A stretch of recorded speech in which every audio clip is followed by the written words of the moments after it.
Hi, this is New Time on Silkway TV channel. We introduce you with the most visible news and important events that happened throughout this week in Kazakhstan and Central Asia. More details on politics, economy, social and cultural life with opinions from the most recognizable experts of Kazakhstan and world. I'm Dorian Isagulov, and this is what you'll see today. Grand military parade in Astana marks 80th victory anniversary. How did Kazakhstan honor its war heroes? Kazakhstan becomes Vietnam's first strategic partner in Central Asia. Key outcomes of General Secretary To Lam's state visit. This week, President Kassym-Jomart Tokayev arrived in Russia to attend the parade marking the 80th anniversary of Great Victory. His visit also included meeting with leaders of foreign states. During his meeting with Myanmar's Prime Minister Min Aung Hlaing, President Tokayev expressed condolences over the recent earthquake victims. Both sides expressed readiness to explore the opportunities for strengthening political and economic relations. On the same day, the head of state met with Serbian President Aleksandar Vučić, who emphasized Serbia's interest in further expanding its strategic partnership with Kazakhstan.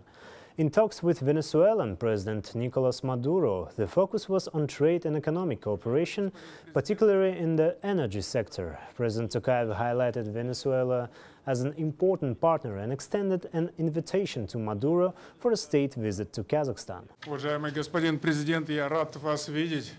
Mr. President, I am pleased to see you here in Moscow, especially as we celebrate a great victory. Kazakhstan made a significant contribution to achieving this victory. From Kazakhstan alone, 1.2 million people went to war, and nearly half of them heroically lost their lives. Venezuela is an important country for us. Unfortunately, for objective reasons, we haven't yet been able to achieve anything significant in terms of bilateral cooperation. That's why I would like to invite you to pay a state visit to Kazakhstan. On May 9th, President Kassym-Jomart Tokayev attended the military parade marking the 80th anniversary of victory. The president greeted the servicemen of the armed forces of Kazakhstan who participated in the parade on the Red Square. Kazakhstan was represented by the ceremonial unit of the 37th Air Assault Brigade, named after hero of the Soviet Union, Major General Ivan Panfilov. Following the parade, President Tokayev took part in the wreath-laying ceremony at the tomb of the unknown soldier. On May 8th, President of Kazakhstan Kassym-Jomart Tokayev laid flowers at the Defenders of the Motherland monument in honor of the 80th anniversary of victory and observed a moment of silence in the memory of Kazakh soldiers.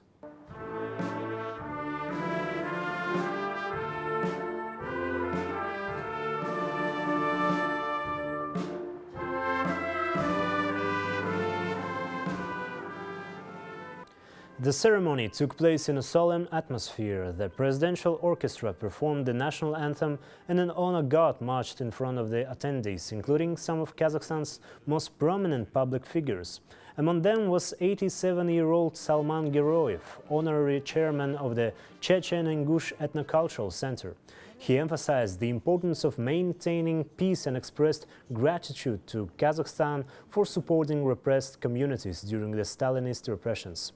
During the war years, Kazakhstan provided refuge to hundreds of thousands of deported people from across the Soviet Union. We must say it clearly, Kazakhstan made an enormous contribution to this victory. From the very start of the war, 1.2 million Kazakh citizens went to the front and fought bravely. It is our duty, as the older generation, to pass on the traditions of peace to the youth, for the sake of our Kazakh land, which for many years welcomed unlawfully repressed peoples, including my Ingush people. Thanks to Kazakhstan's support, half of my people survived. We will guide future generations to carry the banner of this friendship with pride. A military parade held in Astana is one of the most significant events of the year, showcasing the strength of Kazakhstan's armed forces. Over 20 parade units took part, including all military branches, as well as divisions from the Ministry of Internal Affairs, the National Security Committee and the Emergency Services. Troops marched in front of the veterans, officials and more than 5,000 guests, making it the largest parade in the capital in the past 8 years. More on the event coming up next. Thousands of residents and visitors lined the streets of Astana to witness a rare spectacle, the largest military parade this capital has seen in years. With cameras capturing every angle from the ground and the skies, the event marked a powerful tribute to the 80th anniversary of the Great Victory. According to President Tokayev, preparation for this event began more than a year ago, and it showed more than 200 units of military hardware rolled through the parade ground, flanked by a striking aerial display from 66 aircraft. Pilots had been rehearsing for months to ensure every maneuver was flawless. For the armed forces, it was a moment to demonstrate power and precision. For the people, a chance to be part of something historic, to feel the pride and unity of a nation honoring its past and looking to the future. Ұлы жеңістің 80 жылдығына арналған әскери парадқа сапқа тұрғызылды. Парад қолбасшысы генерал-майор Көшекбаев. Before the parade got underway, Kazakhstan's President and Supreme Commander-in-Chief Kassym-Jomart Tokayev took the stage with a message to the nation. He congratulated citizens on the anniversary of the Great Victory and paid tribute to the veterans who lived through it. But his remarks went further, calling the celebration not just a remembrance of past heroism, but a reflection of Kazakhstan's national resilience. The Great Victory has become an integral part of our country's history and a vital lesson for the world. This is a truth we must always remember. It's heartening to know that today among us are the esteemed veterans who endured the horrors of that terrible war. Notably, in Kazakhstan, only 105 war veterans remain today. In 1941, over 1.2 million Kazakh people were sent to the front lines, and nearly half of them never returned, giving their lives for victory. The heroic traditions of the Kazakh people have been passed down from father to son for centuries. Our legendary warriors, during the times of the Golden Horde and the Kazakh Khanate, preserved the vast lands of the Great Steppe for future generations. Today, their descendants stand watchful over the security of Kazakhstan. Our brave military is the backbone of the country's independence. Kazakh soldiers steadfastly defend the territorial integrity of the state, as well as the peace and safety of its citizens. The parade featured a column showcasing military vehicles from past eras. Next, 24 marching platoons made up for the strongest and most resilient soldiers marched across the main square. More than 4,000 servicemen from Kazakhstan armed forces participated, including women's units. These soldiers are seasoned professionals with experience in military games and extensive training exercises. But despite their expertise, they said the nerves before the parade were still impossible to shake. During the national anthem, some of us even cried, and all the fatigue seemed to vanish in an instant. But anyway, we are happy with our march. The parade's tone was set by impressive displays of military equipment and aviation, more than 200 ground vehicles and around 70 aircraft soaring above. For the first time, the column showcased advanced Buk and Tor anti-aircraft systems, along with cutting-edge armed vehicles and robotic technologies. But the real showstopper was the breathtaking air display.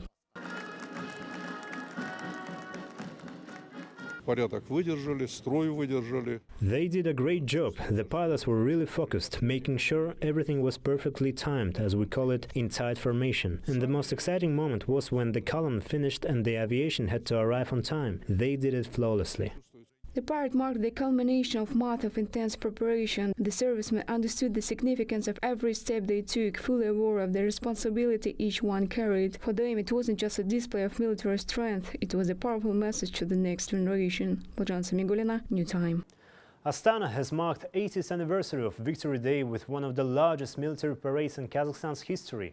More than 4,000 soldiers took part, representing the armed forces and various military units from across the country. Over 200 pieces of ground equipment were showcased, alongside 66 aircraft soaring through the skies above the capital. The main highlight of the event was the debut of Kazakhstan's newest armored vehicle, the Taimas and A-Bar. Developed through international cooperation with Turkey's Otokar and China's Norinco, these vehicles represent a new era of military capability. The Taimas is a heavy 8-wheeled combat vehicle capable of carrying up to 11 troops. It can even cross rivers without any prior preparations. The I-Bar, though smaller, is highly versatile. It accommodates up to 9 personnel. Both models are specifically engineered to operate in Central Asia's diverse climate and terrain. In the skies, a powerful air display captivated spectator. fighter jets, helicopters and transport aircraft performed in formation. For the first time, Kazakhstan's new Airbus A400M took part in the parade. This was the first victory parade held since 2019, a moment of national pride and solemn remembrance, honoring the memory of those who fought for peace. Let's move on. Kazakhstan is set to become Vietnam's first strategic partner in Central Asia. The agreement was reached during the state visit of General Secretary of the Communist Party of Vietnam Central Committee, To Lam, to our country. Welcoming the Vietnamese delegation, the head of state noted that To Lam's first visit is historic and reflects a commitment to further strengthening cooperation. The negotiations resulted in agreements in the fields of innovation, culture and sports, as well as commitment to increase mutual trade to $2 billion.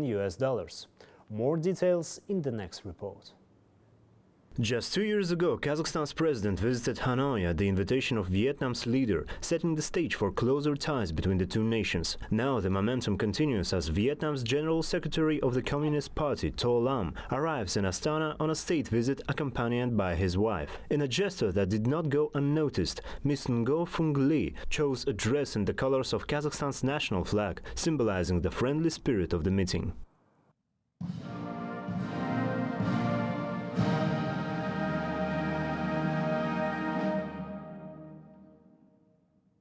After introducing their ministers and completing the ceremonial welcome at Akorda, President Kassym-Jomart Tokayev and General Secretary To Lam moved to private talks in a narrow format. To Lam expressed his gratitude for the warm hospitality extended to him on Kazakh land.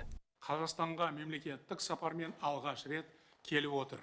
Your first visit to Astana is a clear proof of the strong friendship between our two countries. Vietnam is an important partner for Kazakhstan in Asia. Our aspirations for prosperity align in many ways. The fact that our delegation has chosen to visit your country just 2 years after your visit to Vietnam reflects the active development of cooperation between our nations and demonstrates a high level of mutual trust. One of the key agreements reached during President Kassym-Jomart Tokayev's official visit to Vietnam 2 years ago has now gained legal status. Kazakhstan has become Vietnam's first strategic partner in Central Asia. It's a historic milestone that marks the culmination of diplomatic relations established between the two countries in 1992. Currently, trade, economic and investment cooperation between Kazakhstan and Vietnam is developing rapidly. In a short period, we have successfully implemented several major projects. There are all the prerequisites for further expanding mutually beneficial ties. The document signed during this historic visit will give a new impetus to strengthening Kazakhstan-Vietnam relations. A key element of any successful partnership is, of course, a focus on trade. Last year, the trade turnover between the two countries reached nearly $900 million. The goal now is to more than double that figure, $2 billion. Economic and mutual trade and investments would be the main pillar of our cooperation. You have vast territory. We have a huge population of more than 100 million, and your territory is 8 times bigger than Vietnam. So we can, mutually complement each other in not only in trade, but also in investments.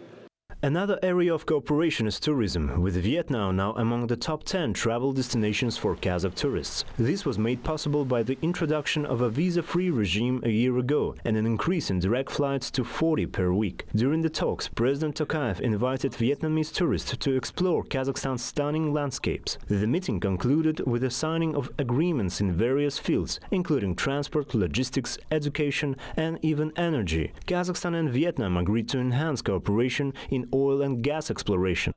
Қазмұнайгаз ұлттық компаниясы акционерлік қоғамымен Petro-Vietnam Exploration Production Corporation Limited арасындағы геологиялық барлау саласындағы ынтымақтастық туралы келісіммен алмасады. A symbolic and memorable highlight of the visit was the ceremony where General Secretary To Lam was presented with Kazakhstan's prestigious state award, the Order of Dostik of first degree. Dostik means friendship, and this honor is awarded to individuals who have made outstanding contributions to strengthening friendship and cooperation between nations. По итогам сегодняшних переговоров Following today's talks, we have agreed to establish a strategic partnership that takes our bilateral cooperation to a new level. We have the political will and significant economic potential to achieve this, opening up broad opportunities for both sides. Recognizing your exceptional role in strengthening the bonds of friendship between our countries, I'm honored to present you with the State Award of the Republic of Kazakhstan, the Order of the Stick of First Degree. I'm confident that you will continue to contribute to the development of fruitful cooperation between Kazakhstan and Vietnam. Thưa ngài Tổng thống, This award is a significant honor for me, representing decades of cooperation and solidarity, a vivid symbol of a genuine friendship and trust between the peoples of our two countries. Allow me to wish Kazakhstan prosperity and the Kazakh people happiness and well-being. Following the negotiations, the President of Kazakhstan and the General Secretary of the Communist Party of Vietnam attended a concert as part of the Days of Vietnamese Culture in Kazakhstan. The stage of the Astana Opera Theatre hosted performances by the Hanoi Philharmonic Orchestra, the Symphony Orchestra of Astana Ballet, and many other talented artists. Daurena Sagulov, New Time. Kazakhstan and Vietnam have shared more than 3 decades of diplomatic ties. Over these years, the relationship has grown stronger, backed by a robust legal framework that now includes more than 50 agreements across government and agency levels. Hanoi has become one of Astana's most important trade partners in Southeast Asia. But beyond the numbers, what's driving this partnership forward? And where is it headed next? Baljan Smigulina takes a closer look.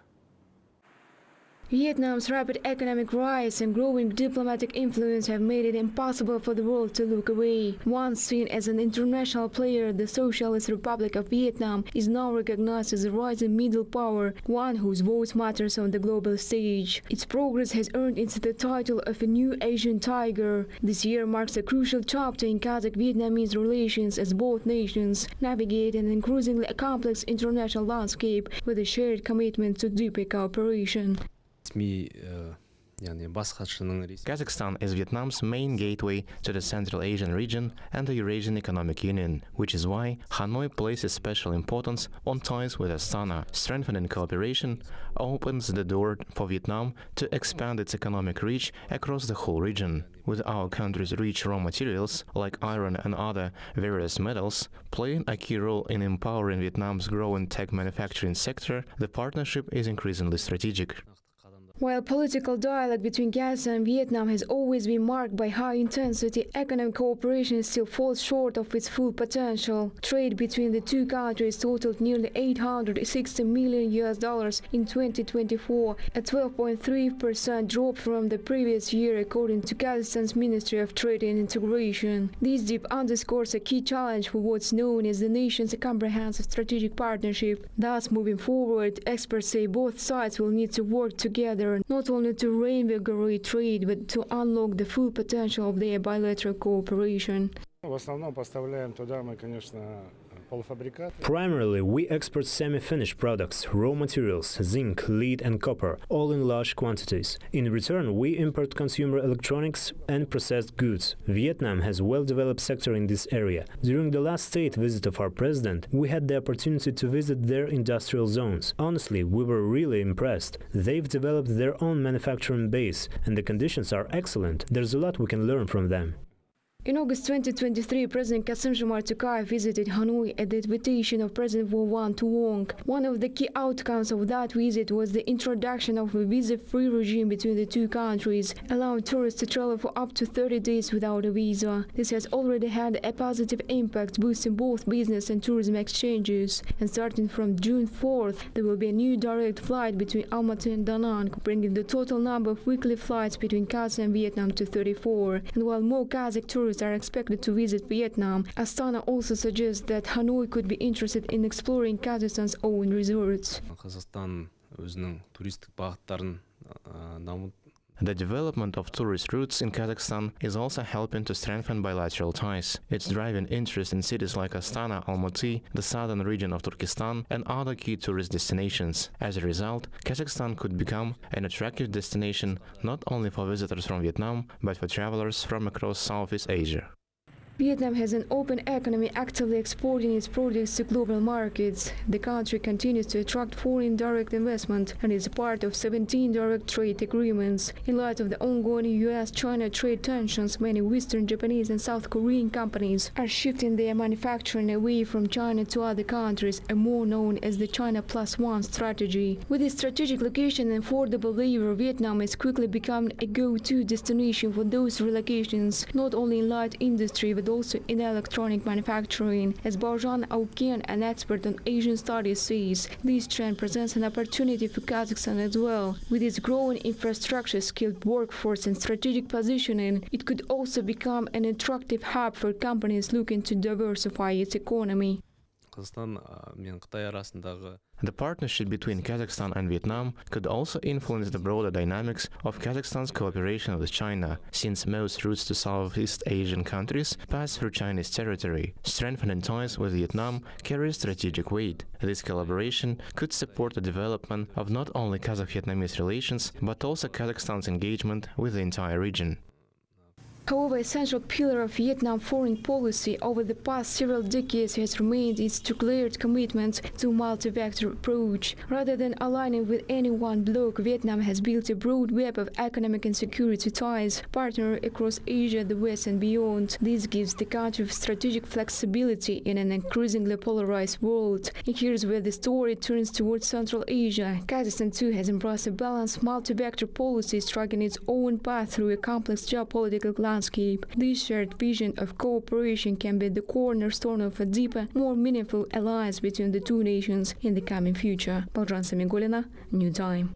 Joining us now in the studio is our political expert and observer Ozhet Shigirbayev with his segment Central Asia in Focus. Welcome, Ozhet. Thank you. Glad to be here. Ozhet, as you've seen, a significant part of our program today has been dedicated to the state visit of General Secretary To Lam. I can't miss the chance to briefly discuss the outcomes of this visit with you.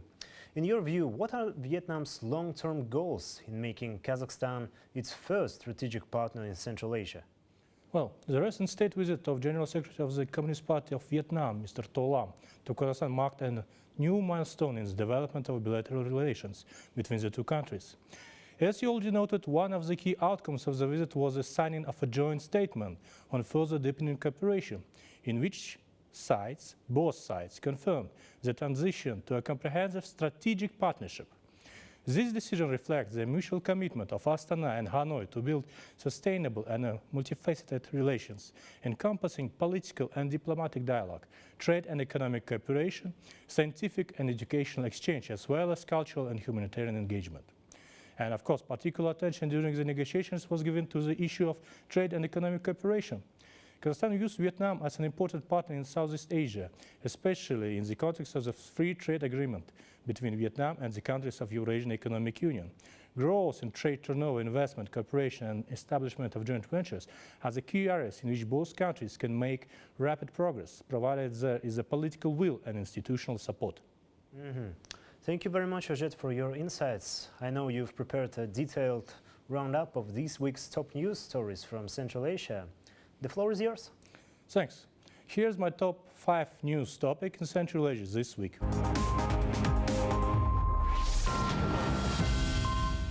On May 5th, in the Iranian city of Shiraz, the Tajik-Iranian Investment and Business Forum was held as a part of the 17th meeting of the Tajikistan-Iran Joint Intergovernmental Commission. The event brought together representatives from the ministries and agencies of both countries, as well as participants from the private sectors of Tajikistan and Iran. At the forum, first Deputy Chairman of the State Committee on Investments and State Property Management of Tajikistan, Mr. Farukh Yusufzada, and the Governor of Iran's Fars province spoke about the current state and prospects for expanding economic and investment cooperation between the two nations. In his speech, the governor of Fars province, Hosseini Al-Amiri, noted that in the recent years, political and economic relations between Iran and Tajikistan have developed rapidly. Today, a significant number of Tajik citizens travel to Shiraz for medical services, while also visiting the city's historical landmarks, which are part of the shared Persian culture heritage. As a result, one of the topics raised was the establishment of direct flight between Dushanbe and Shiraz. Currently, there are 160 companies operating in Tajikistan with the Iranian capital. In 2024, the volume of cargo transportation increased by 3.2 times compared to the previous 2 years. The foreign trade volume between Tajikistan and Iran reached 377.7 million of USD in 2024, an increase of 123.2 million or 48.4% compared to 2023. Both countries aim to raise the bilateral trade turnover to 500 million. Uzbek airline My Freighter, which operates under the brand Centromea, plans to launch direct scheduled passenger flights on the Almaty-Tashkent route with a frequency of 2 flights per week on Mondays and Thursdays.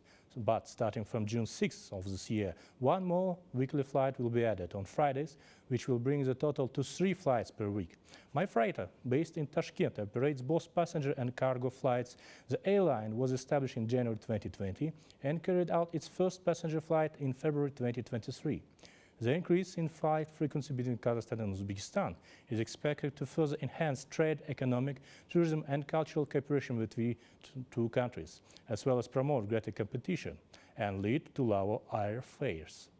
In the first quarter of this year, China imported 3,000 tons of medicinal raw materials used in traditional Chinese medicine, also called TCM, through the Kyrgyz border checkpoint. The main exporters of this type of product are Kazakhstan and Uzbekistan. With the growing development of the traditional Chinese medicine, the demand for the medicinal raw materials which are used in TCM continues to rise, and China is steadily expanding its import. To ensure efficient customs clearance of imported TCM raw materials, customs authorities at Kyrgyz have implemented measures such as expedited issuance of phytosanitary certificates and non-administrative inspection procedures. Customs officials also noted that last year dried root bark of the ditory tree was imported into China through Kyrgyz for the first time. Earlier this week, Kazakhstan's Ministry of Trade reported that China remains one of Kazakhstan's key trading partners. According to data from the Eurasian Economic Commission, 2 EU member states have shown rising business activity over the past 2 years. However, by the end of 2024, some member countries began to experience a slowdown in economic growth compared to the same period of the previous year. As of December 2024, Eurasian Economic Commission estimates indicate that the economies of Kazakhstan and Kyrgyzstan continued to grow, while Russia's economy had already begun to slow down. Meanwhile, Armenia and Belarus have also been experiencing a deceleration as they did in December 2023.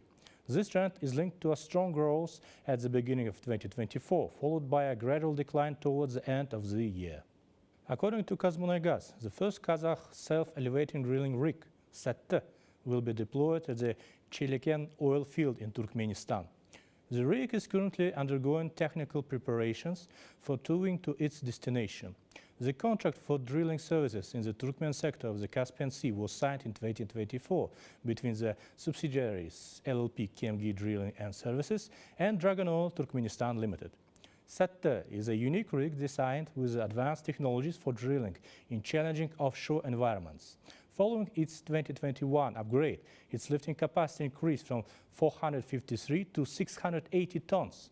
The rig is capable of drilling wells up to 7,000 meters deep. Overall, this initiative is expected to enhance Kazakhstan's presence in the global oil field services market and strengthen economic cooperation between Kazakhstan and Turkmenistan, the source notes. Earlier in October 2024, a branch office of the Kazakh company KMG Drilling and Services was opened in Ashgabat to support continued operations in Turkmenistan related to drilling at Chelyken field.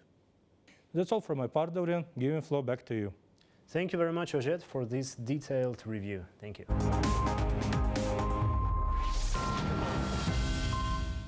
2 days ago, history was made at the Vatican City. Following the death of Pope Francis last month, the College of Cardinals gathered in conclave, and after 4 rounds of voting, the Catholic Church chose its new spiritual leader. Cardinal Robert Prevost, a longtime missionary in Latin America with roots in pastoral work and reputation for humility and resolve, has been elected the next pope. Taking the name Leo XIV, he becomes the first U.S. pope ever to lead the Roman Catholic Church, a momentous shift in the Church's global identity. Will Leo XIV continue the path of reforms and inclusion charted by Pope Francis, or take the Church in a new direction? And just as importantly, how have the faithful responded to his election from the streets of Rome to the parishes of Africa, Asia and the Americas? Balzhan Samigulina will take a closer look at what this papacy could mean for the Church's future. The decision indeed has resonated far beyond the walls of the Sistine Chapel. Just moments after white smoke curled into the Roman sky, the signal that a new pope had been chosen, Pope Leo XIV stepped onto the central balcony of St. Peter's Basilica, greeted by the roar of the crowd below. 133 cardinal electors had made their choice as successor to Pope Francis, who passed away last month and whose papacy reshaped the modern Catholic Church. Now, with the election of Pope Leo, a new chapter begins, one that's already stirring global conversation and reflection among the faithful. Fratelli, sorelle carissimi. Peace be with all you, beloved brothers and sisters. This is the first greeting of the risen Christ, the Good Shepherd, who gave his life for God's flock. I too would like this greeting of peace to enter your hearts, to reach your families, to all people, whatever they may be, to all peoples, to all the earth. Peace be with you.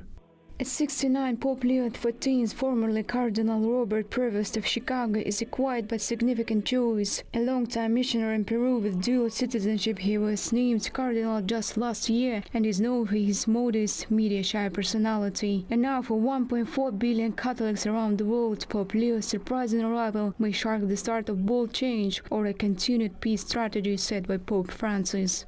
American, Filipino, Italiano, it doesn't matter. It is the will of the Holy Spirit, God's divine plan.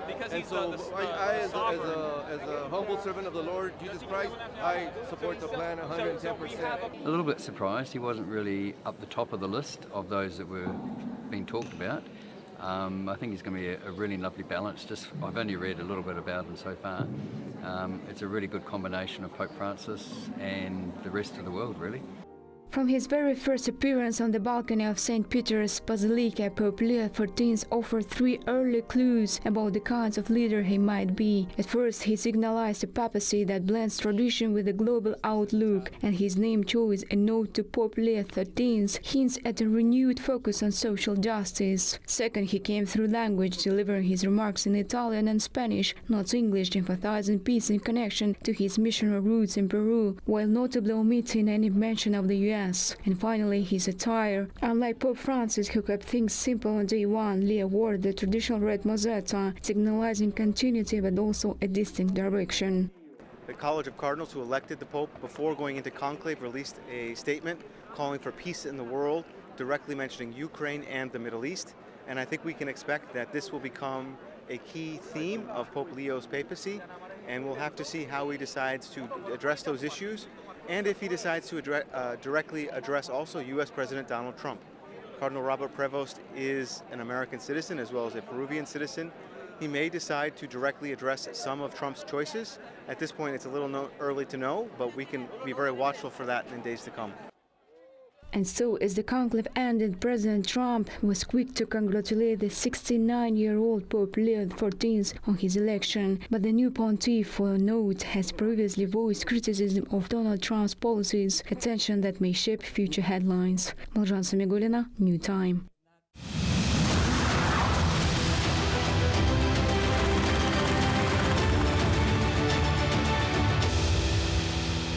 Kazakh World War II hero Balzhan Mamashully's portrait aims for Guinness World Record. In Astana, a remarkable art installation has been unveiled to mark the 80th anniversary of Great Victory. It's the largest photo-mosaic portrait of Kazakh national hero Mamashully, known and honored for his bravery in the 1942 Battle of Moscow. Covering an area of 2,700 square meters, each section of the portrait was painted by young artists. An application for recognition in the Guinness World Records has already been submitted. Take a look at this magnificent imagery.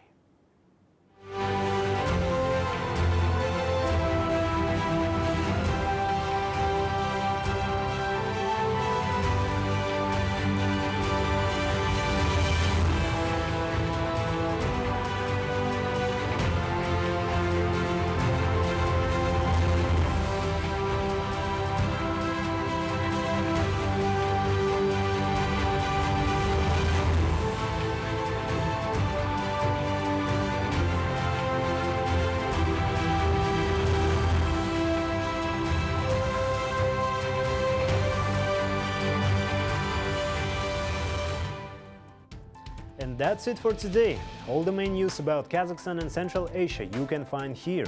More special projects about our country you can also watch on Silkway TV channel. So stay tuned and see you next week.